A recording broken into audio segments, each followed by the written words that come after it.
Hello everyone, this is me Dr. Sadaf Amreen and this is the second part of enteric fever in pediatrics. तो आज हम discuss करने वाले हैं what are the complication that is develop in result of the enteric fever. इसमें क्या होता है कि इंटेस्टाइनल ब्लीडिंग और परफोरेशन भी होती है जो कि डेवलप करती है 2 से तीसरे हफ्ते के अंदर।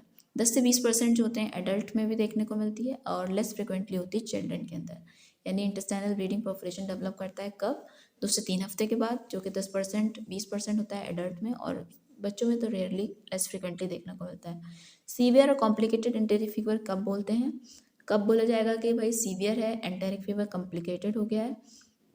जब बोला जाता है जब न्यूरोलॉजिकल कॉम्प्लिकेशन देखने को मिलते हैं, यानी पेशेंट के अंदर हमें देखने को मिलता है कोमा, डेलीरियम, ऑबिटेंटेशन, स्ट्यूपर मिलते हैं, शॉक मिलते हैं। मॉर्टेलिटी रेट इसमें जो होते हैं हमारे 50% होते हैं। स्प्लेनिक एब्सेस हो जाए, हेपेटाइटिस हो जाए, कोलिसिस्टाइटिस हो जाए, निमोनिया हो जाए, इंट्रावेस्कुलर कोगुलेशन हो जाए, टैक्सिया हो जाए, मेनिंजाइटिस होता है, जब हम बोलेंगे इस तरीके का जब प्रेजेंटेशन होगा तो वो हमारा कहलाएगा कॉम्प्लिकेटेड एंटेरिक फीवर। रिलैप्स 5 से 15% ट्रीटेड केसेस जो होते हैं विद द सेम पैथोजन जो होता है उनके अंदर रिलैप्स होता है, but it is less severe than the previous one. ये कह रहे हैं 5 से 15% लोगों के अंदर रिलैप्स होता है सेम पैथोजन के साथ, ठीक है, मगर वो इतना सीवियर नहीं होता जितना वो फर्स्ट बार में होता है।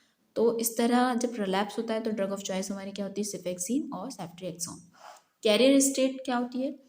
These individual are potential sources of infection. ये जो इंडिविजुअल होते हैं, जो कैरियर होते हैं, वो पोटेंशियल सोर्स होते हैं इन्फेक्शन के लिए फॉर द फैमिली मेम्बर। यानी वो खुद तो इन्फेक्टेड नहीं होते मगर वो एक सोर्स ऑफ इन्फेक्शन का काम करते हैं बाकी सारे लोगों के लिए, ठीक है।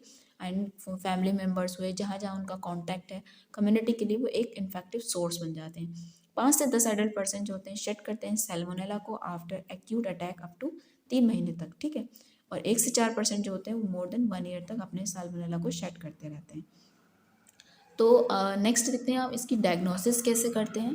लिकोसाइट में भी नॉर्मल, लेकोसाइट इसके अंदर नॉर्मल भी हो सकते हैं, और टू द लो एब्सोल्यूट इस्नोफिलिया देखने को मिलता है, न्यूट्रोफिलिक प्रीडोमिनेंस मिलता है। साथ ही साथ इसके अंदर आप इन्वेस्टिगेशन कैसे कराएंगे, आप इस तरीके से याद करते हैं। BASU B for blood culture जो कि किया जाता है फर्स्ट वीक में, बोन मैरो कल्चर किया जाता है लास्ट इसमें में लेटर स्टेज के अंदर किया जाता है। बी फॉर करते हैं इसमें blood culture, bone marrow culture करते हैं, ब्लड कल्चर करते हैं। ब्लड कल्चर पहले हफ्ते में किया जाता है, बोन मैरो कल्चर जो होता है लास्ट हफ्ते में किया जाता है। ये आपने याद रखना है। इस सवाल एंट्रेंस में भी पूछा जाता है कि ब्लड कल्चर कब किया जाता है टाइफाइड के अंदर, आपने याद रखना है फर्स्ट वीक में किया जाता है। ए फॉर एग्लूटिनेशन, यानी विडाल टेस्ट। जो विडाल टेस्ट करते हैं उसमें हम एग्लूटिनेशन ही तो देखते हैं, वो कब किया जाता है? वो किया जाता है सेकंड वीक पे। ये भी याद रखना है, विडाल टेस्ट कब किया जाता है टाइफाइड में? सेकंड वीक पे किया जाता है। S for stool culture are not recommended and U for urine test कराया जाता है, ठीक है। ट्यूबैक्स और टाइफाइड टेस्ट भी किए जाते हैं डायग्नोस करने के लिए टाइफाइड को, यानी एंटेरिक फीवर को। अब बात आती है इसकी ट्रीटमेंट में करंटली जो होता है थर्ड जनरेशन सिफेलोस्पोरिन कौन कौन सी हैं, जैसे कि सेफ्ट्रिएक्सोन है, सिफिक्सिम है, एजिथ्रोमाइसिन, ये सब ड्रग इस्तेमाल की जाती हैं। अगर अनकम्प्लिकेटेड एंटेरिक फीवर है तो उसमें हम क्या इस्तेमाल कर सकते हैं? ओरल सिफिक्सिम 20 मिलीग्राम दी जाएगी पर केजी पर डे, ठीक है। एजिथ्रोमाइसिन दी जाती है 10 से 20 मिलीग्राम पर केजी पर डे, ठीक है। और अगर सीवियर या कॉम्प्लिकेटेड हो गया है एंटेरिक फीवर तो उसमें आईवी दी जाएगी सेफ्ट्रिएक्सोन, सेफोक्टिविन दी जाती है 100 मिलीग्राम पर केजी पर डे। देन उसके बाद हम ओरल आ जाते हैं, स्विच कर जाते हैं सिफिक्सिमिन के, वो चलती है फिर 14 दिन तक, ठीक है।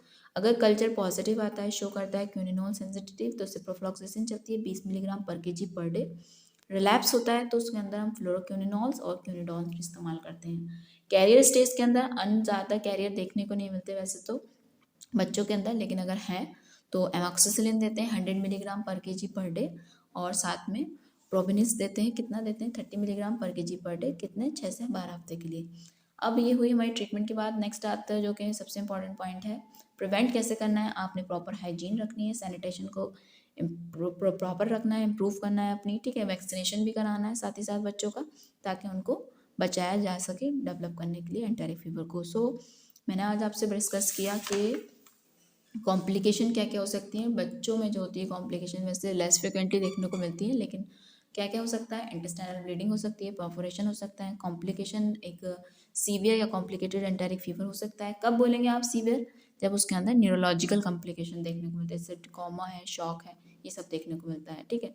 रिलैप्स होता है ज़्यादातर देखने को मिलता है 5 से 15% केसेस के अंदर, विद द सेम पैथोजन से होता है वो, लेकिन वो उतना सीवियर नहीं होता जितना प्रीवियस वन से होता है। कैरियर स्टेट जो होती है ये वो इंडिविजुअल्स होते हैं जो कि खुद इन्फेक्टेड नहीं होते, बल्कि वो एक सोर्स ऑफ इन्फेक्शन का काम करते हैं अपनी फैमिली के लिए, अपने कॉन्टैक्ट्स के लिए और अपनी अदर कम्युनिटी के लिए, फॉर द कम्युनिटी के लिए भी। ठीक है, डायग्नोसिस आप कैसे करेंगे, इसके अंदर हम कराते हैं ब्लड कल्चर, ठीक है, बोन मैरो कल्चर कराते हैं, एग्लूटिनेशन कराते हैं जिसमें हम देखते हैं Widal test, Widal test means में देखते हैं एग्लूटिनेशन, स्टूल कराते हैं और यूरिन कराते हैं।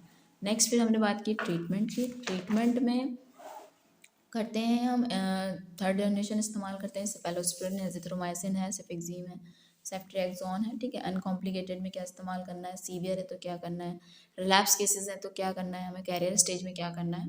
प्रिवेंशन में वही है, सिर्फ सिंपली आपने हाइजीन को सही रखना है अपनी, ठीक है, और सैनिटेशन को और वैक्सीनेशन कराना है बच्चों का। तो this is all about typhoid yani enteric fever in the pediatrics. I hope you like this video. If you like, please hit like button and share with your friend. If you have any query, just feel free to comment below in the comment section.